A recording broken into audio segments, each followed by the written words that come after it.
মদিনার বাজার দিয়ে নবীজি যাচ্ছেন, নবীজির একটা ওট পছন্দ হয়েছে। তো নবী ওটের মালিকের কাছে গিয়ে জিজ্ঞেস করলেন, ভাইয়া এই ওটটার দাম কত? ওই দামাদামি হলো, নবী সে দামে কিনতে রাজি হলেন, কিন্তু নবীর কাছে তখন অর্থ ছিল না। তখন নবীজি ওনাকে বললেন, আপনি আমাকে ওটটা দেন, আমি এখনই গিয়ে আপনার সেই প্রাপ্যটা পাঠিয়ে দিচ্ছি। ওটের মালিক ওনাকে ওটটা দিয়ে দিলেন। আশেপাশে যারা ওটের মালিক ছিল সবাই জিজ্ঞেস করতেছে, এই পাগলা, তুমি কি যাকে ওট দিয়েছো তাকে চিনো? বলে যে না। নাম জানো? বলে যে না। পরিচয় জানো? বলে যে না। ঠিকানা জানো? না।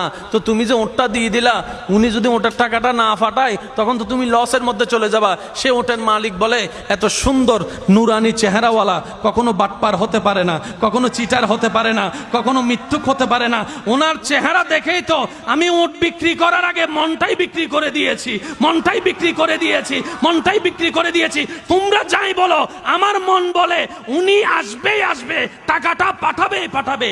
এই কথা বলতে না বলতে কিছুক্ষণ পরে নবীজির একজন সাহাবা এসে বলছেন, একটু আগে একজন ওট নিয়ে গিয়েছেন, কাছ থেকে ওটের মালিকটাকে একটু দেখতে চাই। উনি বলে যে আমার থেকে। তো উনি বললেন, আমাদের নবী আপনার থেকে ওটটা নিয়ে গিয়েছেন, ধরেন ওটের টাকাটাও দিয়েছেন, আপনাদের খাবার জন্য কিছু খেজুরও হাদিয়া পাঠিয়েছেন, খেজুরও হাদিয়া পাঠিয়েছেন।